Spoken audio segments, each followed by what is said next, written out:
ഹേമ കമ്മിറ്റിയുടെ റിപ്പോർട്ടിനെ പറ്റിയുള്ള ചർച്ച, അതുപോലെ തന്നെ ആക്രമിക്കപ്പെട്ട ഡോക്ടറിനെ കുറിച്ചുള്ള ചർച്ച, അതുപോലെ തന്നെ ഒരു പാർട്ടിയുടെ തലപ്പത്ത് വർഷങ്ങളായി മഹാരാജാവിനെ പോലെ ഇരുന്ന ഒരാൾ, എത്രയോ സ്ത്രീ പീഡന കേസുകളിലെ പ്രതി, ഇതൊക്കെ നമ്മുടെ സമൂഹത്തിൽ ചർച്ച ചെയ്യപ്പെടുന്ന ഒരു പ്രത്യേക സാഹചര്യത്തിൽ ഇത്തരം കാര്യങ്ങൾക്കൊക്കെ സമഗ്രമായ, സുസ്ഥിരമായ, സസ്റ്റൈനബിളായിട്ടുള്ള ഒരു തിരിച്ചുവരവ് എങ്ങനെ നമുക്ക് നടത്താം?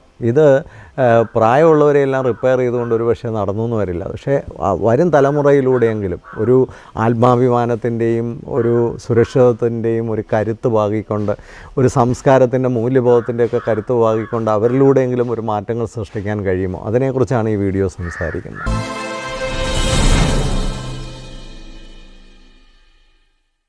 കഴിഞ്ഞ ദിവസം വിളിച്ച ഒരു 10ാം ക്ലാസ്സുകാരനായ മകൻ്റെ അമ്മ വിളിച്ചതിൻ്റെ പ്രധാന കാരണം, മകന് യാതൊരു തരത്തിലും ഒരു താല്പര്യവുമില്ല, അവൻ തീരെ ഡള്ളാണ്, അവന് പഠിക്കാനൊന്നും ഒരു താല്പര്യമില്ല, കളിക്കാനൊരു താല്പര്യമില്ല, എന്തിനു കൊണ്ടുവിട്ടാലും 2 ദിവസം കഴിഞ്ഞിട്ട് അവനിങ്ങനെ തിരിച്ചു വരും, ഇങ്ങനെ പോയാൽ അവൻ്റെ ഭാവി എന്താവും? ഇതൊക്കെ ചോദിച്ചുകൊണ്ടാണ് ഈ അമ്മ വിളിക്കുന്നത്. അപ്പോൾ കുറച്ചുകൂടെ ആഴമായിട്ട് കാര്യങ്ങളൊക്കെ തിരക്കിയപ്പോഴാണ് മനസ്സിലാകുന്നത്, ഈ അമ്മയുടെ ഭർത്താവ് അല്ലെങ്കിൽ ഈ മകൻ്റെ അച്ഛൻ തന്നെ മാനസികമായി പല അസ്വസ്ഥതകളുള്ള ഒരാളാണ്. ഒരു കമ്പനിയിൽ ജോലി ചെയ്യുന്ന ആളാണ്. വൈകുന്നേരം വന്നു കഴിഞ്ഞാൽ വീട്ടിൽ എപ്പോഴും വഴക്കിടുകയും കുട്ടികളെയൊക്കെ ഭയങ്കരമായിട്ട് ഭീഷണിപ്പെടുത്തുകയും ഭാര്യയെ ആക്രമിക്കുകയും ഒക്കെ ചെയ്യുന്ന ഒരു ഭർത്താവാണ് അവർക്കുള്ളത്. അപ്പോൾ അത്തരം ഒരു അന്തരീക്ഷത്തിലാണ് ഈ കുട്ടി വളരുന്നത്. അപ്പം ഞാൻ ഈ പയ്യനെ പറ്റി തിരക്കിയത്, ഇവന് സ്കൂളിൽ എന്തെങ്കിലും ഒരു വില കൊടുക്കുന്നുണ്ടോ? സ്കൂളിലൊരു വിലയില്ല, കാരണം അവൻ പഠിക്കാത്തത് കൊണ്ട് സ്കൂളിൽ ആർക്കും അവനെ ഒരു താല്പര്യമില്ല. മാത്രമല്ല, അവനെ പഠിക്കാത്തത് കൊണ്ട് തന്നെ മറ്റു കാര്യങ്ങളിലൊന്നും അവനെ എൻഗേജ് ചെയ്യത്തില്ല, അല്ലെങ്കിൽ സ്പോർട്സിലുമൊക്കെ പഠിത്തം കുറവായതുകൊണ്ട് അതിനൊന്നും പോകണ്ട എന്നാണ് 10ാം ക്ലാസ് ആയതുകൊണ്ട് ടീച്ചർമാരൊക്കെ പറഞ്ഞിരിക്കുന്നത്. അതുകൊണ്ട് അവന് ഒരു കാര്യത്തിലും സ്കൂളിലൊരു വിലയില്ല. ഞാൻ ചോദിച്ചു, വീട്ടിലവന് വിലയുണ്ടോ? വീട്ടിലും പഠിക്കാത്ത കാരണം കൊണ്ട് അപ്പനെ അവനോട് ഭയങ്കരമായിട്ട് ദേഷ്യപ്പെടുന്നു. എനിക്കും അവനോട് ഒരുപാട് നീരസമുണ്ട്, കാരണം ഞാൻ ഇത്രയും ജോലിയൊക്കെ വേണ്ടാന്ന് വെച്ച് കുഞ്ഞുങ്ങളെ വളർത്താനായിട്ട് വന്നിട്ടും ഈ കുട്ടികളൊന്നും ശരിയാവുന്നില്ലല്ലോ എന്ന് ഓർത്തിട്ട് എനിക്കും അവനോട് നീരസമുണ്ട്. അപ്പോൾ വീട്ടിലും അവനൊരു വിലയില്ല. അപ്പോൾ പിന്നെ അവൻ എവിടെയാണ് വിലയുള്ളത്? അവൻ വേറെ എവിടെയെങ്കിലും പോകുന്നുണ്ടോ? പള്ളിയിലൊക്കെ, സൺഡേ സ്കൂളിലൊക്കെ പോകുന്നുണ്ട്. ഞാൻ ചോദിച്ചാൽ അവിടെ വിലയുണ്ടോ? അവിടെയും പിന്നെ വലിയ മിടുക്കനല്ലാത്തതുകൊണ്ട് അവിടെയും ഒരു വിലയില്ല. ഒരു സ്ഥലത്തും വിലയില്ലാത്തൊരു കുട്ടി എങ്ങനെയാണ് അവന് ഊർജ്ജം ഉണ്ടാകുന്നത്? എങ്ങനെയാണ് അവന് ഒരു എന്തൂസിയാസം ഉണ്ടാകുന്നത്, ഒരു സ്പിരിറ്റ് ഉണ്ടാകുന്നത്, ആഗ്രഹം ഉണ്ടാകുന്നത്, സ്വപ്നം ഉണ്ടാകുന്നത്? ഇതാണ് ഇവിടുത്തെ ഏറ്റവും പ്രധാനപ്പെട്ടൊരു വിഷയം. ഞാൻ കുറച്ചുകൂടെ ആഴത്തിലേക്ക് സംസാരിച്ചപ്പോൾ അവർ പറഞ്ഞത്, 16 വർഷമായിട്ട് തന്നെ ഭർത്താവ് ഭയങ്കരമായിട്ട്, ഈ കുഞ്ഞ് ജനിച്ച കാലം മുതലേ കുട്ടികൾ 2 പേരാണ്, അവരുടെയൊക്കെ ചെറിയ പ്രായം മുതൽ തന്നെ വലിയ സംഘർഷമാണ് വീട്ടിൽ. ഞാൻ ജോലി പോലും കളഞ്ഞ് ഈ കുട്ടികളെ നോക്കുകയാണ്. ഞാൻ ചോദിച്ചു, നിങ്ങൾക്ക് ജോലിക്ക് പോകാതിരിക്കുന്നതുകൊണ്ട് എന്തെങ്കിലും ഗുണമുണ്ടോ?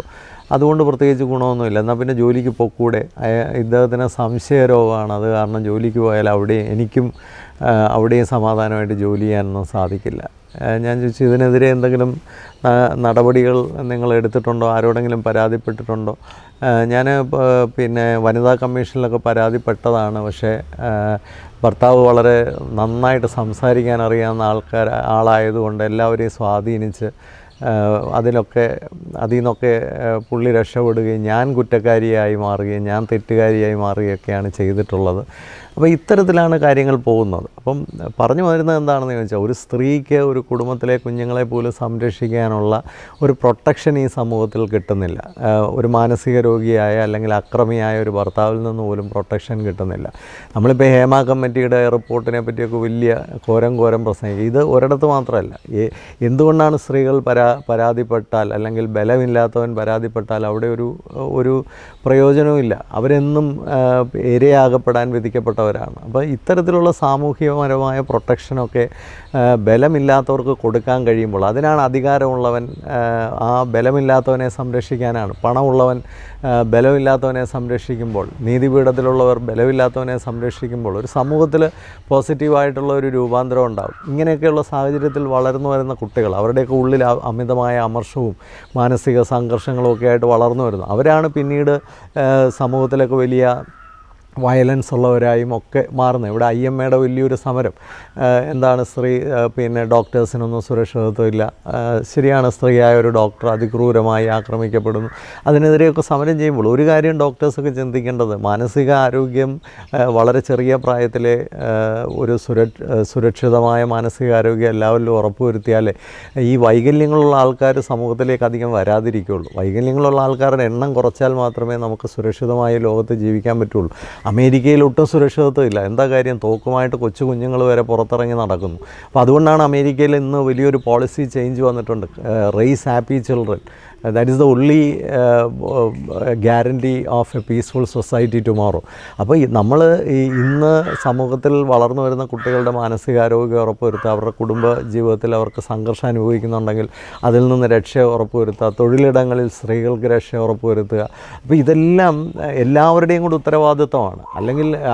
കാരണം ഇതൊക്കെ വരുന്നവനെ അനുഭവിക്കട്ടെ എന്ന് ചിന്തിക്കുകയല്ല. ഇവിടെ ഈ സിനിമാ രംഗത്ത് മാത്രമല്ല ഇത്തരം പ്രശ്നങ്ങളുള്ള, എല്ലാ രംഗത്തും നീതി നിഷേധങ്ങളുണ്ട്, എല്ലാ രംഗത്തും ചൂഷണങ്ങളുണ്ട്, എല്ലാ രംഗത്തും ശക്തിയുള്ളവൻ ശക്തിയില്ലാത്തവരെ ആക്രമിക്കുന്നുണ്ട്. അതെല്ലാം ഒരു വൈകല്യമാണ്. അതിനെതിരെ നല്ലവരായ മനുഷ്യർ, എല്ലാവരും അങ്ങനെയാണെന്നല്ല, നല്ലവരായ മനുഷ്യർ ഒരുമിച്ച് കൂടുകയും അതിനെതിരെ ശബ്ദം ഉയർത്തുകയും സമൂഹത്തിൽ കൂടുതൽ നീതിയും കൂടുതൽ നന്മയും ഉണ്ടാകാനായിട്ട് പ്രവർത്തിക്കുകയും ചെയ്യണം. ഞാനൊരു ഡോക്ടർ, ഒരു പ്രമുഖ ക്ലബിൻ്റെ പ്രസിഡൻ്റ് ആയപ്പോൾ ഞാൻ അദ്ദേഹത്തിനോട് പറഞ്ഞു, നമുക്ക് ഈ കുട്ടികൾക്ക് വേണ്ടി എന്തെങ്കിലും ഒന്ന് ചെയ്യണം. അപ്പോൾ പുള്ളി എന്നോട് ചോദിച്ചത്, കുട്ടികൾക്ക് വേണ്ടിയൊക്കെ ചെയ്താൽ അത് ഒരു വലിയ മൈലേജ് കിട്ടത്തില്ല, കാരണം അതൊന്നും ആരും അറിയത്തില്ല.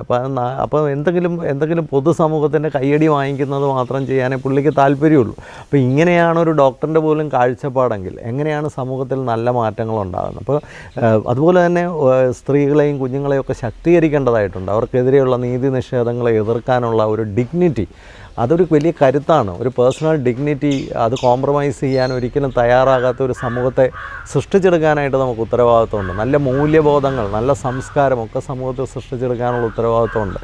കുഞ്ഞുങ്ങളൊക്കെ ഒരുപാട് കുടുംബങ്ങൾക്കുള്ളിൽ അരക്ഷിതാവസ്ഥ അനുഭവിക്കുന്നുണ്ട്. ഈ കുഞ്ഞുങ്ങളൊക്കെ സമൂഹത്തിലേക്ക് വന്ന് നാളെ അപകടകാരികളും അക്രമകാരികളും റേപ്പിസ്റ്റുകളുമൊക്കെ ആയാൽ അന്നേരം മുതലക്കണ്ണീരൊഴുക്കിയിട്ടൊന്നും കാര്യമില്ല. അതുകൊണ്ട് പ്രവർത്തനം അടിസ്ഥാനമായി താഴേന്ന് തന്നെ തുടങ്ങേണ്ടിയിരിക്കുന്നു. ആ ഒരു ചിന്ത എല്ലാവരും കൈകോർത്ത് ഒരുമിച്ചെടുത്തെങ്കിൽ മാത്രമേ നമുക്ക് ഈ സമൂഹത്തിൽ നല്ല മാറ്റങ്ങൾ സൃഷ്ടിക്കാനായിട്ട് സാധിക്കത്തുള്ളൂ.